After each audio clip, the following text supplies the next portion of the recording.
This is Carrie, Christ-centered counselor and life coach with Promised Coaching, and I want to share a little bit about the trauma associated with narcissistic abuse and the post-traumatic distress it causes the victim, not only in the relationship, but after leaving the relationship, and the emotional, physical, and psychological effects and symptoms that go along with post-traumatic stress from the trauma of narcissistic abuse.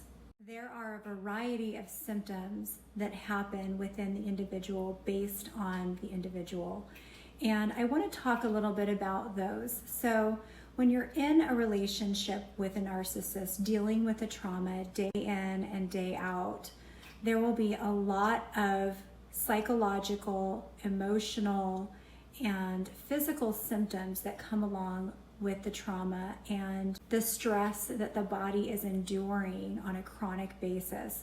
And this can break down the immune system significantly, causing all kinds of health effects. But beyond that, when a victim decides to leave the relationship, the post-traumatic stress can last a very long time. And there can be short-term effects that are immediate, but then there are also long-term effects.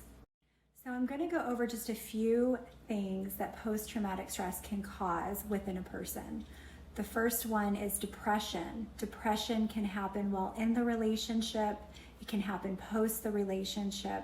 There are a variety of symptoms associated with depression that can happen within the individual after leaving the narcissistic relationship and getting out of the narcissistic abuse. So this is really important to identify if it's something that you are dealing with post-trauma. The next thing is anxiety. Anxiety is a huge one. Being hypersensitive, being hyperreactive to things, easily startled by things around you that are happening. And this is something to pay really close attention to, because if you are struggling with anxiety and panic attacks, you don't want it to get to the point of panic disorder. This is actually very common with post-traumatic stress and those who suffer from post-traumatic stress disorder following a narcissistic relationship. I think it's also important to understand that post-traumatic stress is not a short-lived process. It's something that takes time to get through. It can take anywhere from weeks to months and even years in rare cases for post-traumatic stress disorder to present itself after experiencing trauma.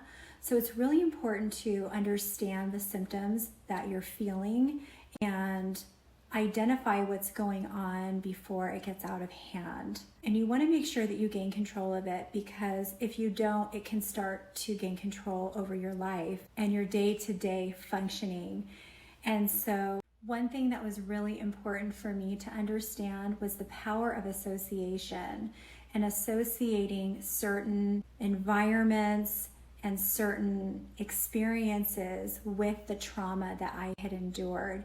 And once I learned how to sort through what I was associating the trauma with, it was really helpful for me to identify and understand what I needed to change in my environment or in my circumstances, or ways that I could tell people to help support me in that space where I was struggling with association with the trauma.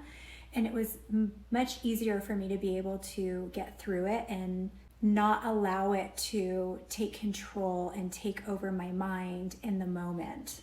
And it also makes it easier for you to set boundaries for yourself and say, you know what, it's okay. It's okay for me to say no to this right now. And it is okay. And I want you to tell yourself that. It's okay to cancel the plans that you had in order to protect your mental health and well-being, to get through the anxious moment. And be patient with yourself, because this is a really fragile state to be in dealing with post-traumatic stress. And it's so crucial for you to be patient and accepting of what your mind and what your body is going through in that space. And make sure you're getting the help and the resources that you need in order to move into healing and recovery from narcissistic abuse. If you like this video, please hit like, subscribe to my channel, and I would love to hear from you. If there's any other symptoms that you would like to add to this video to share about post-traumatic stress and the symptoms of feelings and experiences, please share in the comments. Take care.